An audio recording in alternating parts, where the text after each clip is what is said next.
Diego Amorim chegando com a gente. Bom dia, Diego, tudo bem? Tudo bem, Mauro. Bom dia a você, a Ana e a quem nos acompanha pela Nova Brasil.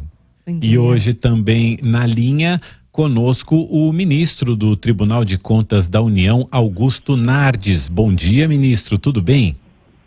Bom dia, prazer falar com vocês, é uma satisfação transmitir. Estou hoje em Lima, no Peru, vim aqui participar de um grande congresso de tribunais em toda a América Latina e também para enaltecer a tese que venho defendendo em todo o Brasil e na América Latina, a implantação da governança como uma forma de termos transparência, integridade, compliance, e as ferramentas da governança poderem ser utilizadas para a administração pública.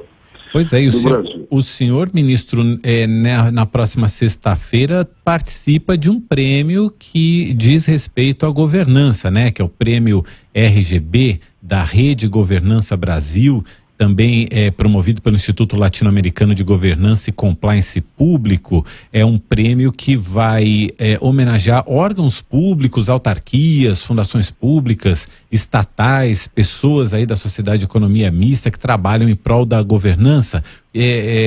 Como é que é esse prêmio, ministro? Isso é resultado de indicadores, né? Só para as pessoas entenderem que tem a ver um prêmio com a governança. Eu cheguei à conclusão, depois de 40 anos de vida pública, que não adianta você querer fazer uma administração que é praticamente gastar o dinheiro do povo brasileiro ou de qualquer país, se não tiver regras de governança, ou seja, regras de ética, de integridade, de transparência, porque a governança é que dá a possibilidade de você avaliar e monitorar tudo que está acontecendo na administração pública.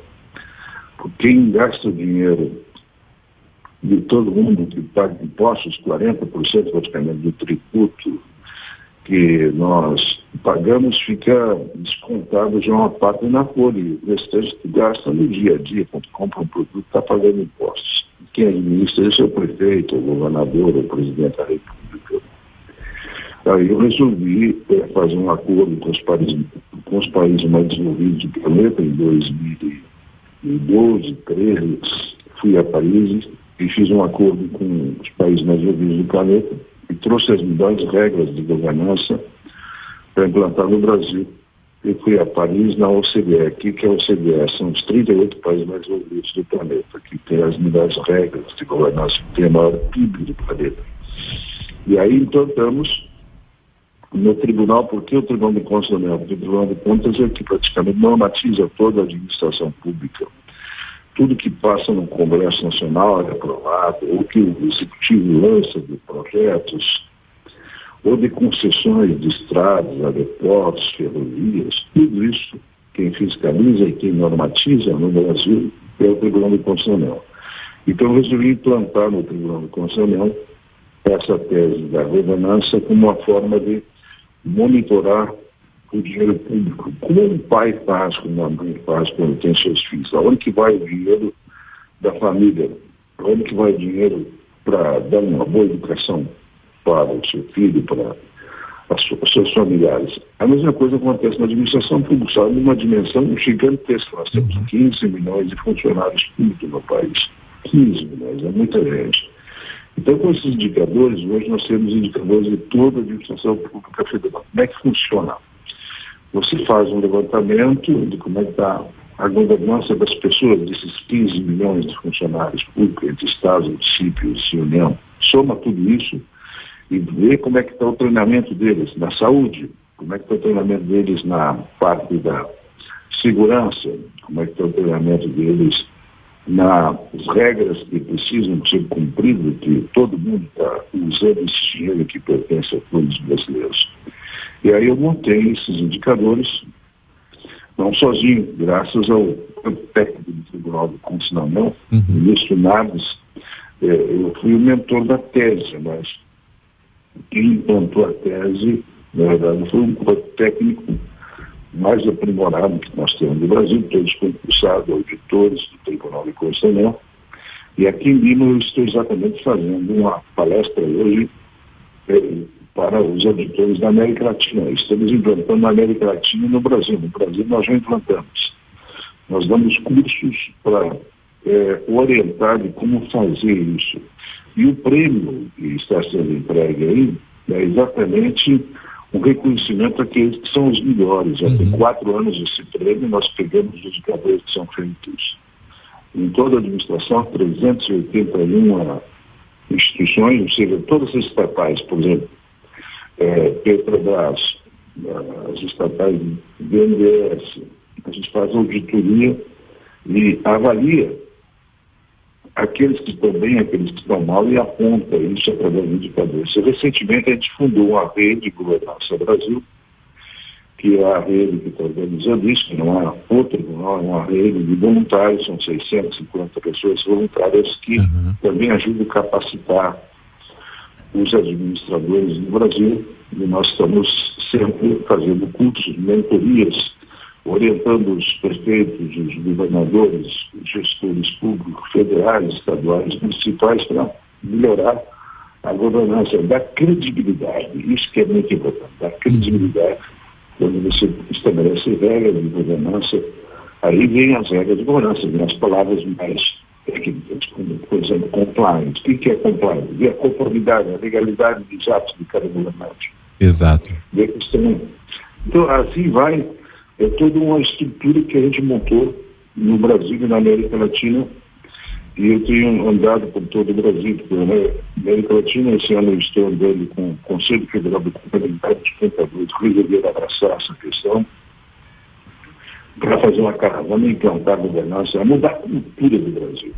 O chamado jeitinho brasileiro não dá para usar em tudo, ou seja, tem que ter eficiência, tem que ter eficácia, tem que ter efetividade. Então, esse é o meu trabalho, e a rede de governança que comanda tudo isso, e o Instituto de Governança e Compliance da América Latina que divulga essas teses em todo o continente latino-americano, junto com os tribunais. Isso é.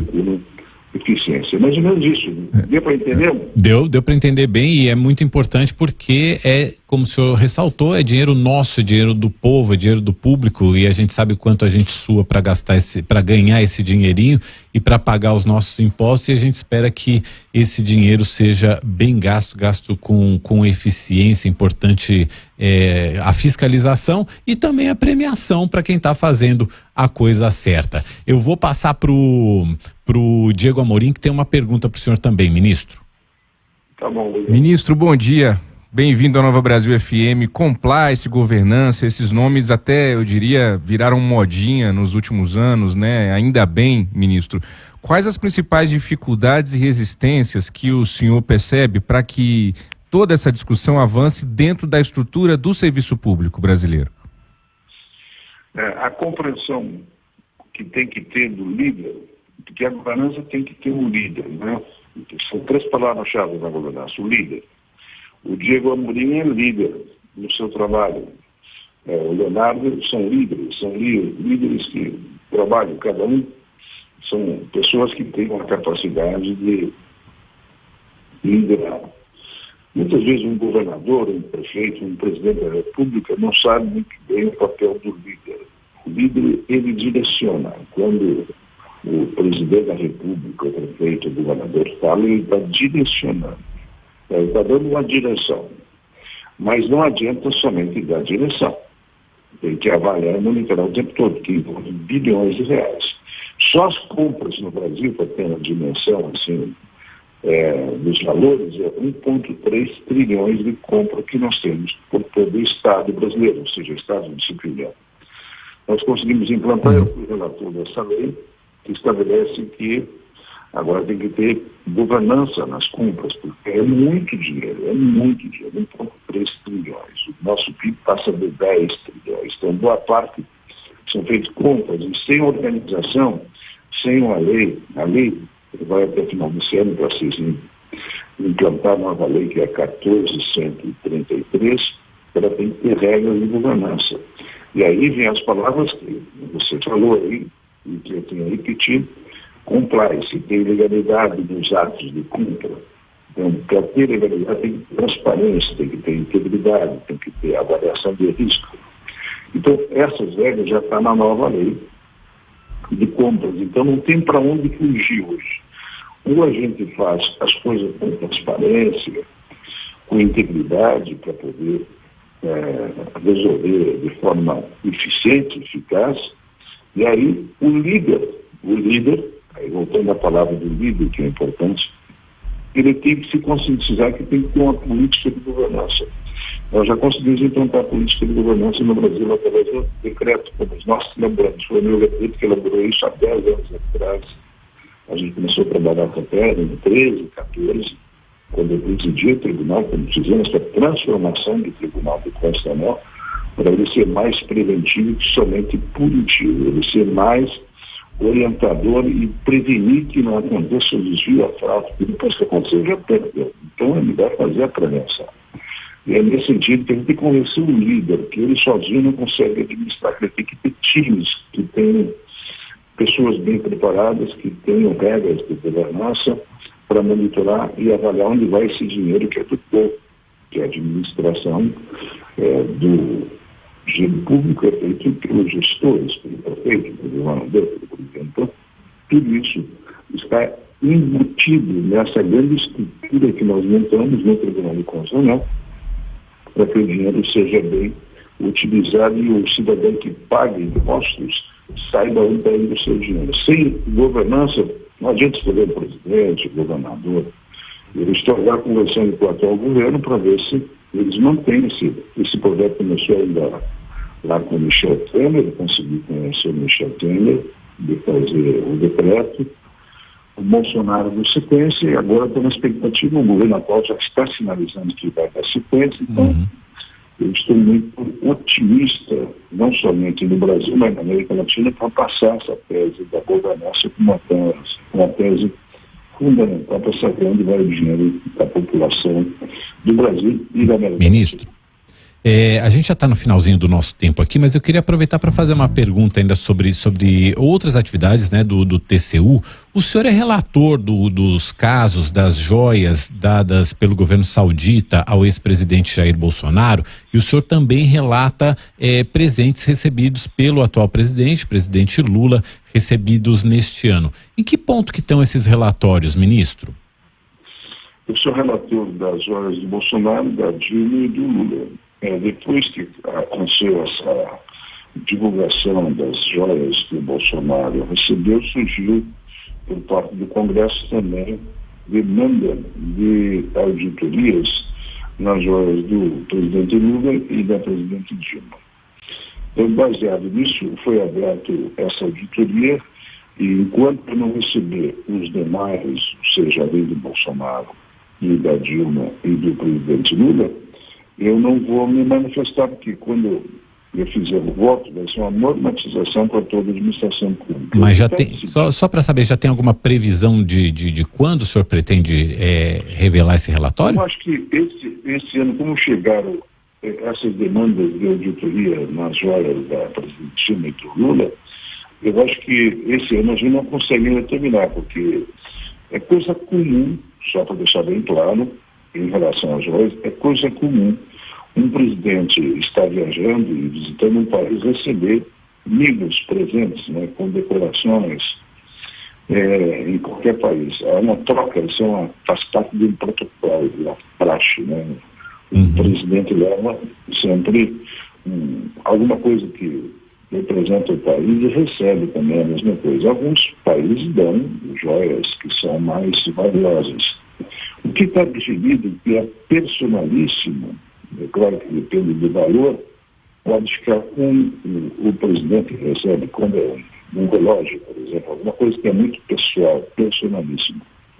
Isso está definido. Agora, o problema é que tem acervos que são coisas muito mais representativas, e aí, se tem um valor estimado alto, nós temos que avaliar. Mas é um presente que ele está recebendo, não é nada roubado, né? É um presente. Então, toda essa notícia que saiu em torno dos presidentes da República tem que ser levado em consideração quem está recebendo um presente. E só para entender, ministro, esse relatório do senhor deve então normatizar aquilo que é possível que a pessoa do presidente fique com aquele bem e aquilo que deve ser destinado ao acervo do governo, é isso? Deve sair aí, desse relatório sai uma norma. Acervo da presidência da República, né? O acervo da presidência da República, algumas coisas estão sendo direcionadas e vão para o acervo, o que pode ser direcionado, claro. Entendo. Não tinha uma jurisprudência, né, nesse sentido. E é por isso que eu estou aguardando todas as informações para mim tomar uma decisão legal, porque a gente toma uma decisão sempre de forma coletiva. São 9 ministros eleitos pelo Congresso, nós não somos indicados politicamente, né? E nós somos diferentes do Supremo. Os Supremos são indicados pelo presidente, nós somos eleitos pela Câmara e pelo Senado. Isso. É bem diferente do Tribunal de Constituição a sua indicação, é uma votação secreta. Então, os deputados, os senadores escolhem com votação secreta os indicados pelos diversos partidos, pode ser, qualquer cidadão pode ser.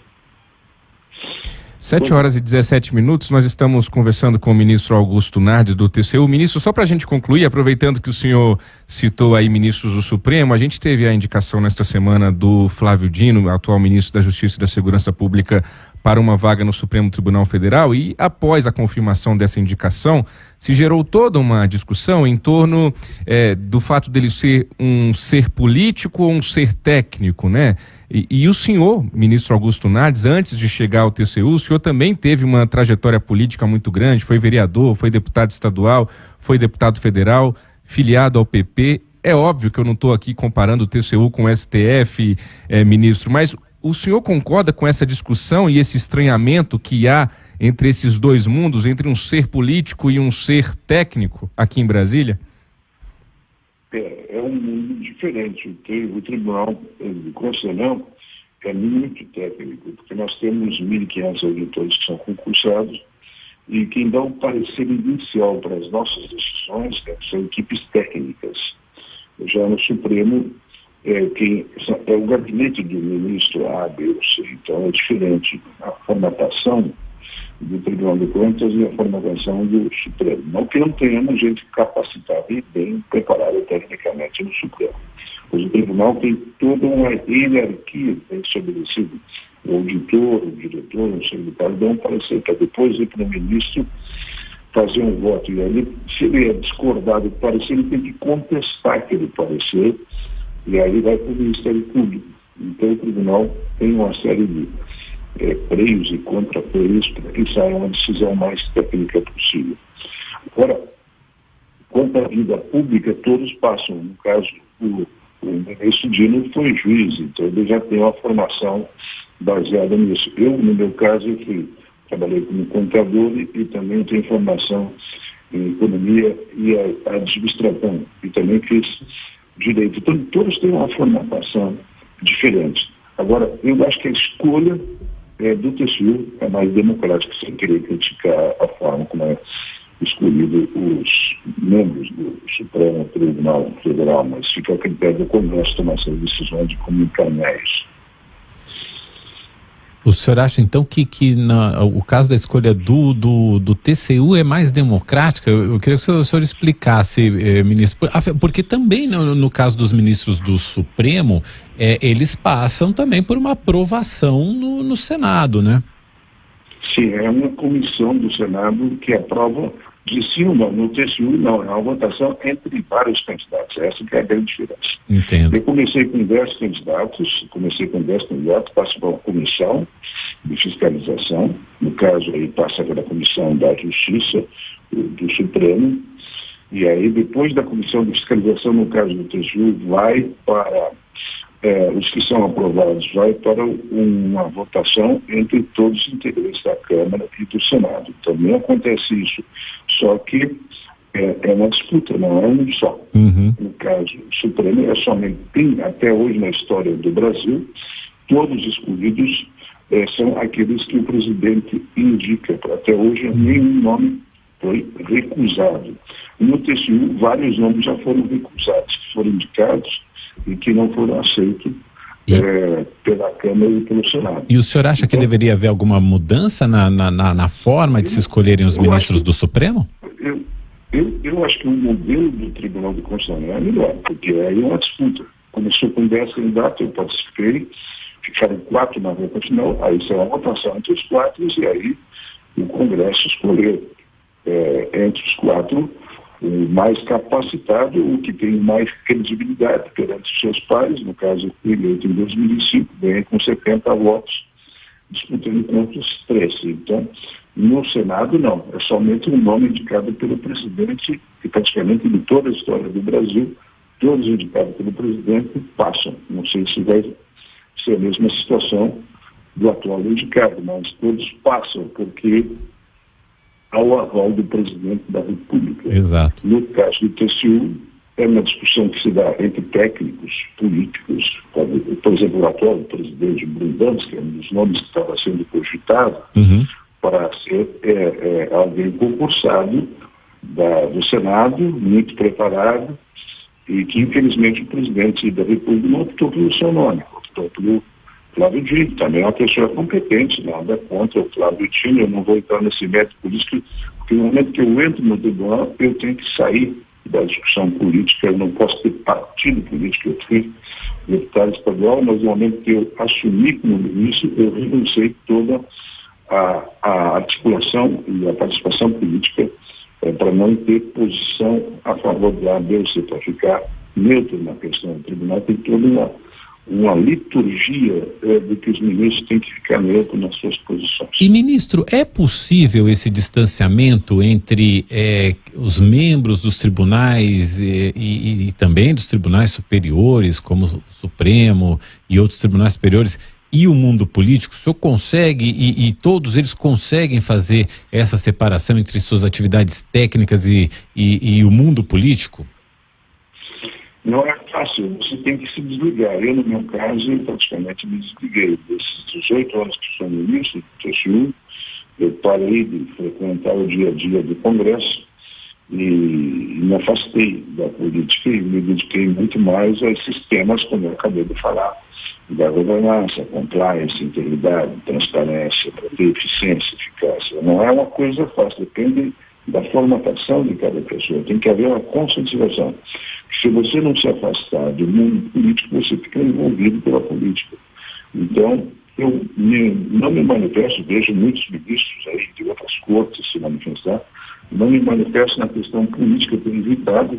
Eu fui o relator daquelas chamadas pedaladas, eu dei uma entrevista, tecnicamente, depois do meu voto, e fiquei no silêncio e só me manifestando nos autos. Eu tenho esse procedimento, ou seja, ninguém pode acusar o ministro Augusto Nardes de ter politizado depois do seu voto, seu parecer, que foi fundamental para o processo de impeachment, que nós cobrimos lá 140 bilhões usados em regulamento no ano de 14, relatado em 15 por mim, depois descobri mais 240 bilhões relatados de forma, aliás, usado de forma ilegal, ou seja, descumprindo a lei da responsabilidade fiscal lá em 2015 e 2014. E, portanto, eu me afastei, procurei me afastar. Agora, não é fácil, você tem que ter muita postura de não entrar na discussão política, que é apaixonante por um lado, mas também desgastante para quem julga, quem toma posição no dia a dia. Por isso que eu não dou entrevista, a não ser falando de temas técnicos, como eu estou falando, sem tomar posições a favor da A, B ou C. Ou seja, se o Dino está sendo contado, ele é juiz, ele tem os seus pontos positivos. Eu não vou entrar no mérito da posição do atual candidato preferido pelo presidente Lula, não me cabe fazer isso, porque eu vou vendo os autos que eu tenho, como na questão das joias, eu tenho que ver a situação do Lula, da Dilma, do Bolsonaro, e eu tomar uma posição técnica em cima disso. Então, acho que tem que ter uma postura que não é fácil. Entendo. Você perguntou, não é fácil você ter. É possível se distanciar, mas tem que ter uma certa série de vontades pessoais e não se envolver no dia a dia da política, que é muito apaixonante. A gente agradece muito ao ministro do Tribunal de Contas da União, Augusto Nardes, por ter disponibilizado esse tempo para conversar aqui com a gente. Ministro, muito obrigado. Volte sempre ao Nova Manhã. Ok, bom dia a todos. Diego, bom dia para você também. Até amanhã. Valeu, Mauro. Só fazer uma observação. O ministro disse que nunca na história o Senado rejeitou algum candidato ao Supremo. Tem uma exceção, que é muito conhecida. Em 1894, o indicado pelo Marechal Floriano Peixoto, Barata Ribeiro, foi rejeitado pelo Senado, virou nome de rua em Copacabana, no Rio de Janeiro. É isso aí. Valeu, Diego. Obrigado por hoje.